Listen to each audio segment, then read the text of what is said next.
자, 가온전선 살펴보도록 하겠습니다. 가온전선 앞서 이제 분석을 해드렸었는데, 자, 이게 이제 소리가 안 나와가지고 제 녹음으로 다시 설명을 드리겠습니다. 자, 이 가온전선의 경우에는 저희가 뭐 지속적으로 분석을 해드리는 종목이죠. 가온전선. 이 개인 투자자분들 같은 경우는 전선주라고 하면 전선주 중에서 가장 관심이 많은 종목은 대한전선이죠. 대한전선인데 근데 대한전선의 경우는 전선주 중에서 실제로 뭐 예전보다는 굉장히 좋습니다. 전선주에서 그렇게 주목받을 만한 종목이 되지를 않고요. 전선주 중에서 최고는 바로 이 가온전선입니다. 그러니까 잡식에서 보면 계속 이렇게 표시가 되어 있죠. 전선주 중에서 최강, 전선주 중에서 가장 강한 주, 전선주 중에서 가장 계속 이렇게 표시되어 있죠. 전선주 중에서 탑픽, 계속 전선 중에서 탑픽이라고 이렇게 계속 얘기를 드려왔던 종목이에요. 자, 이 종목이 이제 오늘 급등을 해서 올라 들어왔는데요. 이제 오늘 여기 특징주로 그게 세 번에 걸쳐가지고 특징주로 나와 있는데 이게 조금 이상한 짓들을 하고 있어요. 이게 오늘 스타트에서는 이 가온전선의 이게 특징주로 나와 있는 이 내용에 따라서 이걸 어떻게 받아들이느냐에 따라서 전략 대응이 달라지게 됩니다. 그래서 요거 분류해서 그 설명을 드린 거예요. 자, 오늘 스타트에서는 뭐라고 얘기를 했냐면 AI 사업 정관 추가 예정 이래가지고 급등했답니다. 뻘소리죠. 뻘소리 한 거고요. 가온전선의 전선주들 같은 경우 왜 올라가냐라고 하면 결국에 데이터 센터 모멘텀이죠. 데이터 센터는 왜 짓는 겁니까? AI 사업 때문에.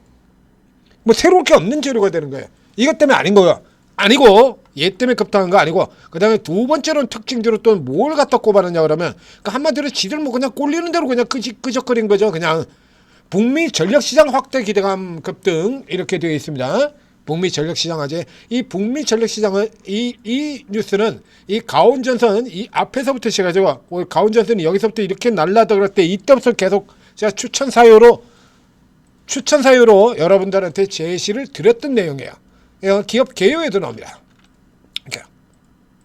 미국 법인 지분 확보 LS 전선으로부터 미국에 있는 이 법인을 넘겨받았어요. 이건 넘겨받아서 이 부분이 실적에 반영이 돼서 들어가면서 이 가온전선 같은 경우 이게 실적이 이렇게 퀀텀 리프로 이렇게 확 뛰어 들어간 겁니다. 그래서 이건 지금 벌써 여기서부터 시작이에요. 올 1분기 실적 여기서부터 시작이거든요. 그러니까 지금 이거 올해 1분기 실적에서부터 이게 반영돼서 들어간 걸 이걸 지금 이제 얘기를 꺼내고 있다는 얘기입니다.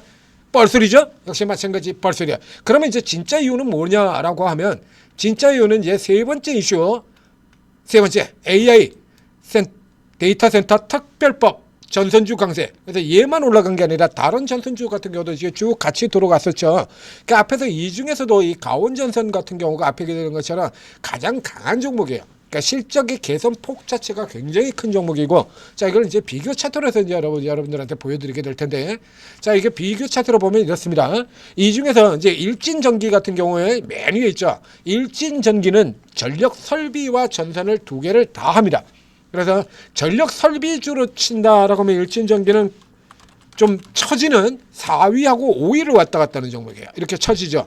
전력 설비주는 처짐이라만 전선 쪽으로 본다 그러면 일진전기가 탑이 되는 거고요. 근데 일진전기는 전력 설비를 일단 같이 묶는 경향이 강하기 때문에 이건 별도하고 이제 전선으로만 보는 종목들을 가지고 들어가서 보게 된다 그러면 이렇게 나눠지는 겁니다. 자, 대원전선 같은 경우가 이제 전체적으로 달릴 때는 대원전선의 변동성 슈팅이 굉장히 강하죠. 이번 같은 경우도 저 앞쪽에 작년 봄에 전력주들이 미쳐날 때 대원전선 굉장히 강했고요. 이때 여러분들한테 대한전선을 하지 마시고 이걸로 하세요라고 추천되어 있습니다. 저 앞에 가서 보시면 나옵니다. 이번 같은 경우도 역시 마찬가지 대원전선이 이렇게 변동성 슈팅 나오면서 이렇게 따라 들어가는 거고요. 그래서 다 같이 이렇게 올라들어가요. 일진전기 같은 회사가 다른 전력 설비주보다 더 강한 때는 바로 이렇게 전선주들이 무더기 슈팅을 볼 때 이때 같은 경우에 일진전기가 더 강한 겁니다. 자, 여기서 이제 주가가 이렇게 올라 들어왔어요. 자, 이렇게 들어와 있는데 문제는 이제 여기서 이제 기존 밴드를 넘어갔죠. 이걸 이제 추격해서 사느냐 마느냐의 문제가 되는데 사지 마라 쪽이죠. 항상 이거 사지 마라라고 얘기 드립니다. 자, 이렇게 사지 말라로 들어가는 업종이 3개의 업종이 있어요. 조선, 방산, 전력설비, 그리고 바이오의 대빵주들입니다. 바이오의 대빵주들, 바이오에서 일정하게 정해져 있는 종목들이 있었죠. 자, 앞에 알테오젠에서부터 제가 알테오젠, 보로노이, 에이프릴 뭐 이런 종목들 같은 거 얘기 드리잖아요. 굳이 위로 추격해서 들어갈 필요가 없다입니다. 이게 업황으로 가는 종목들 같은 경우는 그렇죠. 전력설비 같은 경우가 이 현대, 이게 전력설비 쪽에서 가장 대표적인 이 현대일렉트릭이요. 얘가 5년 전 저점 대비로 200배가 오른 종목이에요. 이거 앞으로도 이 잔고가 아직도 물량 잔고가 그렇죠? 한화 에어로드 같은 경우 앞으로 5년치 남아있죠. 5년치. 얘 4년치, 5년치 아직도 5년간을 올랐고 그리고 아직도 잔고가 5년치가 남아있습니다. 200배가 올랐죠. 219배입니다. 이렇게. 자, 이렇게 올라 들어왔는데 아직도 계속해서 업황황으로 잔고가 왕창 쌓여있다는 얘기야. 그러면 이런 종목들이 논스톱으로 그래서 호주 이렇게 남아있고 실적 좋고 이렇다고 해서 계속 논스톱으로 올라가면 얘들이 시가총액 2위, 3위 하지. 그렇죠? 그렇기 때문에 일정 구간마다 이제 주가가 이렇게 부각돼서 올라 들어가고 쉬고 올라 들어가고 쉬고 이런 걸 반복을 하고 올라 들어가는 겁니다. 그래서 이렇게 장기 업황 호조로 연결돼서 들어가는 종목들 같은 경우에는 주가가 신고가 들어왔을 때 예를 들면 그 앞에서 효성중공업 같은 거 잠깐 보여드렸던 그 효성중공업 같은 경우 비교를 해보도록 하겠습니다. 자, 효성중공업이 작년에 이렇게 주가가 이렇게 보시는 것처럼 이렇게 계속 올랐죠.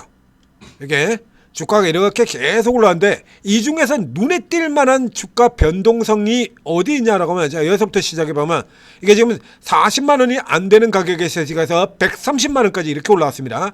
이렇게 올라온 중에서 부각되는 구간이 어디 있죠? 여기 하나 13%, 14% 올라간 거 있고요. 그리고 난 다음에 그 다음에 여기 있죠. 초고가 20% 이렇게 나온 거예요. 이렇게 해서 꾸역꾸역 이렇게 올라 들어간 때 같은 데는 그냥 꾸역꾸역 계속 들고 가버리시면 돼요. 그냥 쭉 들어가시면 되고요. 이렇게 신고가에서 변동성이 확대되는 때 같은 경우가 이 업황으로 달리는 경우에는 이렇게 신고가로 치고 들어가서 슈팅으로 들어가는 케이스, 변동성 슈팅이 나오는 때는 추가 상승을 말하기보다는 고가 신호일 경우가 많아요. 이런 식으로 이제 막 대도 않는 소리 하면서 이렇게 새로 이렇게 뚫고 들어가는 이런 쪽 같은 경우는 들어갈 수 있는 종목이다는 얘기예요. 이런데 이래서 변동 슈팅이 역시 마찬가지 또 갭으로 건너뛰어가지고 고가 변동성 슈팅 나오고 고가 찍어버리죠. 이래서 이렇게 고가의 변동성이 나오는 시기 같은 경우는 들어가지 말고 오히려 기다리는 게 더 효과적이다라는 얘기를 들었습니다. 그렇게 하면 알아서 이렇게 눌러주고 알아서 눌러주고 알아서 눌러주고 바이오도 다 그렇죠. 그래서 이런 관점에서 본다라고 하면 이게 가온전선이 전선 중기 중에서 굉장히 좋은 종목이긴 합니다만 얘가 독보적으로 혼자 성장이 어마어마하게 그거 아니죠. 일진전기는 성장 안 나와? 산일은? 대원은? 대한전선은? 이 중에서 지금 꼴찌하는 종목이 대한전선이죠. 보면 꼴찌하는 종목이 얘가 대한전선입니다. 꼴찌. 근데 이 꼴찌하는 대한전선 같은 경우도 보면 여기도요 큰 폭으로 성장하긴 마찬가지예요. 그렇기 때문에 굳이 이거를 저 높은 가격의 고가 슈팅 구간에서 따라 들어갈 이유가 없는 겁니다. 그러니까 여기도 마찬가지잖아요. 대한전선도 이렇게 실적이 올라요. 이렇게 1600억, 1900억 올라가죠. 그래서 이게 가온전선 같은 경우는 이미 퀀텀 리프로 뛰어오르는 구간을 지나왔어요. 이 종목 같은 경우는 이렇게 795로 건너뛰어서 지나왔지 않습니까? 그렇기 때문에 여기 같은 경우서 데이터 센터법 같은 경우는 섹터의 통으로 작동이 되는 이슈지 가온전선 혼자 작동되는 거 아니고 북미 옛날 이미 다 지나간 거고요. AI 상 뭐 누군들 안 해? 어차피 통으로 다 AI인데.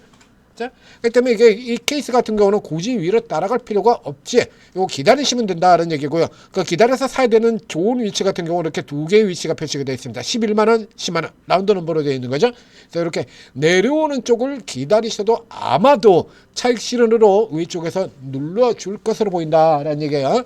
그리고 이제 상대적으로 뭐라 해서 그런데 예를 들면 가온전선이 뜻밖에도 내려올 거라고 했는데 안 내려오고 위로 올라 들어갔어. 그럼 어떻게? 그렇다고 해서 뭐 문제될 게 있습니까? 다른 종목들이 있잖아요. 대체 종목들이 쭉쭉쭉쭉 깔려있지 않습니까? 이쪽에는 다음 순서 기다리고 있는 종목. 넥스트 다음 타자 3번 타자가 2루타 치고 갔어요. 4번 타자 있지 않습니까? 4번 타자 있고 그 뒤에는 5번 타자 또 있고요. 또 있어요. 그쪽에서 누리시면 돼요. 지금 변동성 폭주하고 있는 대원전선 같은 종목들도 있고요. 오늘 위에 들어갔다가 이렇게 반대로 쳐 눌려버렸던 일진전기 같은 종목들 이걸 지금 여기 먼저 눌려버렸죠. 일진전기 같은 경우에 이렇게 눌러서 먼저 빠져나가고 그리고 먼저 위에서 시가서 이렇게 갭으로 건너뛰는 여기도 똑같잖아요. 이렇게 변동성 슈팅 나오고 난 다음에 그 다음에 팔 준비하셔야 되는 거 이게 맞는 거예요. 따라가는 게 아니라 이렇게 보고 접근하시면 되겠습니다. 자, 가온전선이었습니다. 전재투자TV 구독, 좋아요 눌러주시고 전력 설비주 같은 경우 올라가는 순서까지 저희가 다 뽑아서 다 설명을 다 드리고 있었죠. 그럼 들어가는 거 진짜 쉽지 않습니까? 위치 다 드리고 다음 순서는 누가 가고요. 다음 순서는 누가 들어가고요. 얘 올라간 다음에 누가 들어가고 앞서 이게 호성중공업 같은 경우도 이게 주가 이렇게 조정받을 때 이거 신경 쓸 필요 하나도 없고 얘기 들었지 않습니까? 그리고 이 케이스 같은 경우는 요거보다는 차라리 얘 대신에 이쪽을 공략 이쪽으로 치고 들어올 가능성이 큽니다. 이리로 들어가세요 라고 얘기 드렸잖아요. 50% 올랐습니다. 50% 여기 그날이지 않습니까? 자, 50% 올라 들어왔어요. 이렇게. 예? 요런 같은 경우도 미리 예상을 해서 딱 알려드렸지 않습니까? 그럼 이거 뭐 정말 쉽게 보는 거잖아요. 그러니까 오르고 계신 전문가분들이 다 요런 거 다 파악을 해가지고 매수하는 위치 잡고 매도하는 위치 잡고 이래서 딱 다 알려드린다는 얘기입니다. 자, 오르고 적극적으로 활용하셔서 대박 수익 내시기 바랍니다.